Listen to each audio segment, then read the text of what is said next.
Perfeito. Alessandro, é isso mesmo, né? No inverno parece que o pessoal fica mais atacado mesmo, né? Qual é a relação que existe entre os dias mais frios do ano com as infecções aí do ouvido, do nariz e da garganta? Bom dia, Alessandro. É isso mesmo, Edu. Bom dia a todos os ouvintes. Existe uma relação entre o tempo mais frio, ele predispõe a situações dentro do organismo que favorecem a transmissão entre doenças respiratórias, né?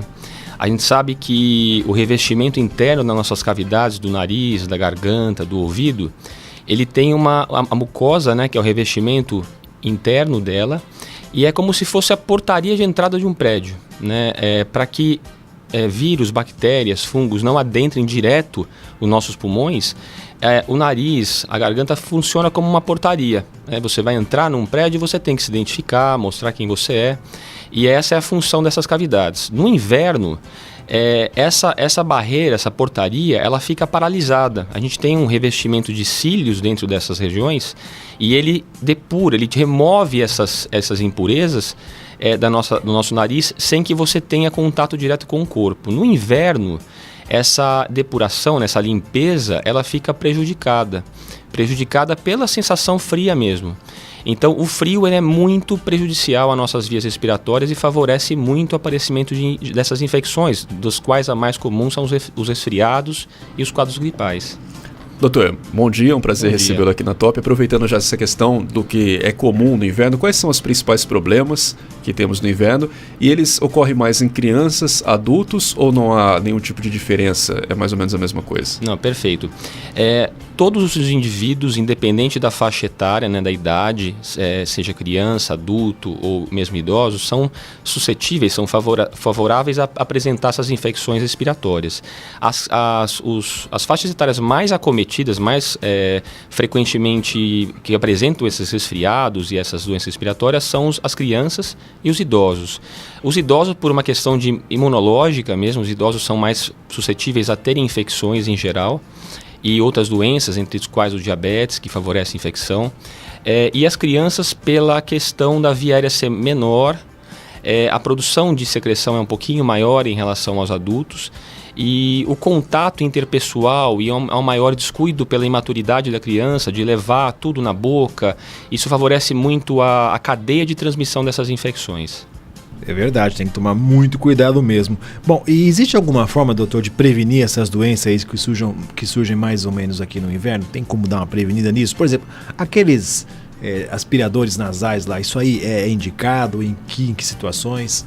Perfeito, Edu. Eu acho que a forma mais adequada de se prevenir esse tipo de infecção é você correr contra os fatores que as causam, né? Então, a gente fala que o frio é temeroso nessas épocas do ano. Então, por exemplo, você lavar o cabelo, sair do banho quente, sair diretamente ao frio. A gente sabe que a superfície do couro cabeludo é uma forma muito comum de a pessoa perder calor, então sempre ter esse cuidado de não sair diretamente exposto a ambientes externos. Outra coisa, no inverno a tendência é a gente fazer mais atividades dentro em locais fechados pelo frio e sair menos à rua. Então esses locais fechados, dos quais a nossa própria casa, manter isso sempre bem ventilado, não deixar ele totalmente constrito ali, fechado. Então isso é uma dica importante. Porque é nesse ambiente em que essas infecções virais, esses resfriados, as gripes, são transmitidos de pessoa para pessoa. Então é aquele contato pela tosse, pelo espirro, em que esses vírus ficam no ar e são transmitidos de maneira eficaz entre as pessoas. Então manter a casa bem arejada. Os dispositivos para você lavar o nariz, o soro fisiológico, ele é fundamental. Eu costumo conversar com os meus pacientes que a gente toma todo o cuidado para lavar o nosso corpo, para enxaguar a nossa boca, e o nariz muitas das vezes a gente deixa ele a ver navios ali, né? A Deus dará. Então sempre é importante a lavagem nasal com soro fisiológico, né? O soro fisiológico ele é disponível nas farmácias sem a prescrição médica, exatamente para isso, para prevenir e você ajudar, já que o muco está parado no nariz pela questão do frio. A forma de você lavar o nariz, você vai estar fazendo a remoção dessas impurezas, desses irritantes, desses vírus, essas bactérias através dessa ação mecânica. Então lavar o nariz com o soro fisiológico é fundamental para prevenção. Aspiradores, geralmente não há necessidade de você fazer a aspiração.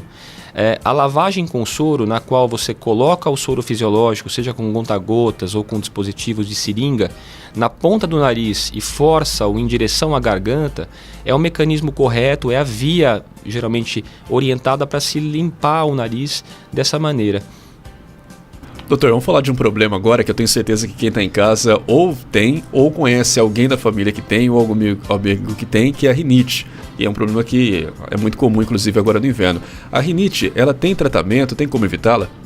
Sim, a rinite, em 80% dos casos, a origem da rinite é alérgica, né? E a alergia, assim como a asma, a urticária, são doenças imunológicas que vêm geralmente de origem genéticas, familiares.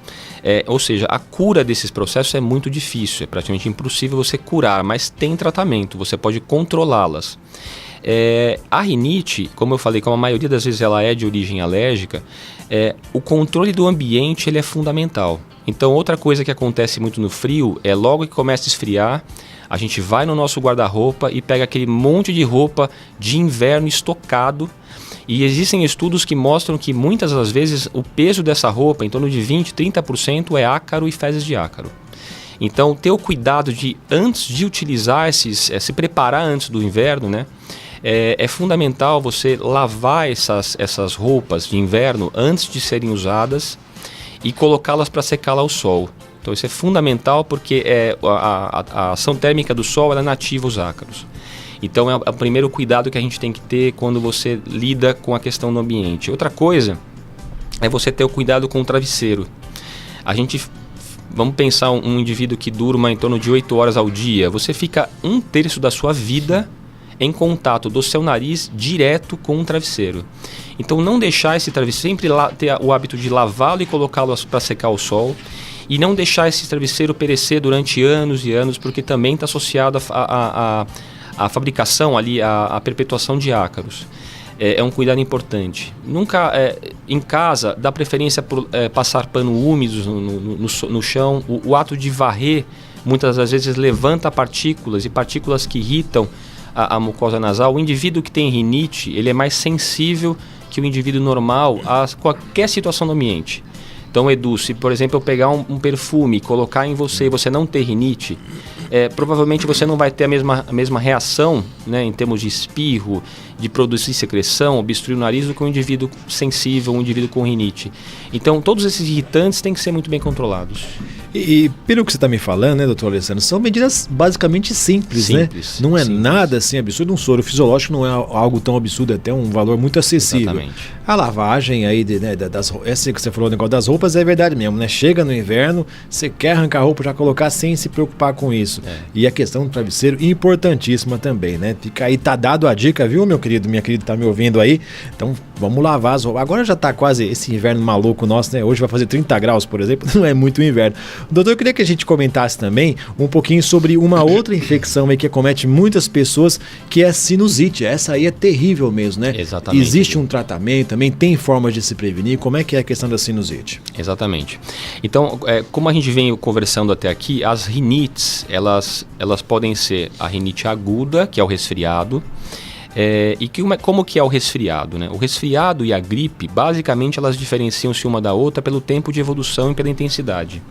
O resfriado, ele é mais passageiro, né? Ele dura em torno de uns 5 dias, 5 a 7 dias, e a intensidade dos sintomas é mais leve, né? Quando você trata adequadamente esse resfriado, essa gripe, e ela acaba se encerrando nesse período de 5 a 7 dias, você previne as complicaças dela.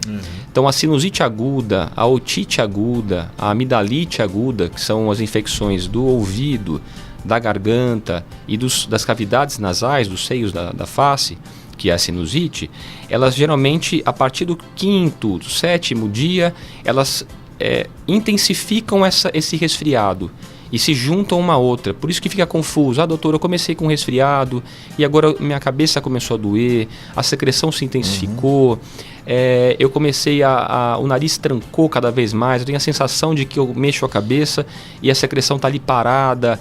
Exatamente, a sinusite aguda, ela é essa evolução natural, quando não tratada, dos quadros nasais, dos resfriados e das gripes. Então, tem tratamento e geralmente os quadros agudos eles devem ser referenciados ao médico para ser diagnosticado. Toda essa confusão que eu falei de sintomas que se fundem, o resfriado, quando ele vira uma sinusite, uma otite, é basicamente aquele sintoma inespecífico que foca ali na face. Aí é importante, além de intensificar aqueles cuidados que a gente falou, né, do uso do soro fisiológico, o cuidado ambiental, já é importante às vezes ter o acesso direto ao médico para poder fazer o diagnóstico e ter um tratamento com os medicamentos corretos. O senhor comentou justamente, é muito importante essa diferenciação entre o resfriado e a gripe. Dá para saber muito sério quando é um, quando é outro, né? Que o senhor falasse um pouquinho mais sobre isso, porque tem muita gente que confunde, né? Fala, estou gripado. Não, quando ela está resfriado. E às vezes ela diz que está resfriado quando na verdade está gripada, né? Exatamente. Então, qual é a diferença básica entre um e outro? O resfriado comum, ele tem esse nome, basicamente... O processo é o mesmo, né? A gripe e o resfriado são infecções respiratórias causadas por vírus, né? Os vírus são diferentes, a gente não tem um único tipo de vírus, você tem uma família, diferentes famílias de vírus, né? Basicamente o resfriado, ele é caracterizado pelo nariz trancado, pelo nariz escorrendo, o indivíduo às vezes começa a espirrar, coçar tudo, coça a garganta, coça o nariz. São sintomas leves, muitas das vezes não estão associados à febre ou às vezes a uma febre mais baixa. Podem causar tosse, mas geralmente tosse esporádica, e a duração deles se dá em torno desse período que eu falei, em torno de 5 dias, né? A gripe, ela é causada pelo vírus influenza, né? E a gente sabe que o vírus influenza, a gente já teve epidemias do H1N1. H1N1 é um tipo de vírus influenza. E todos sabem a gravidade das infecções que o H1N1 causou na população.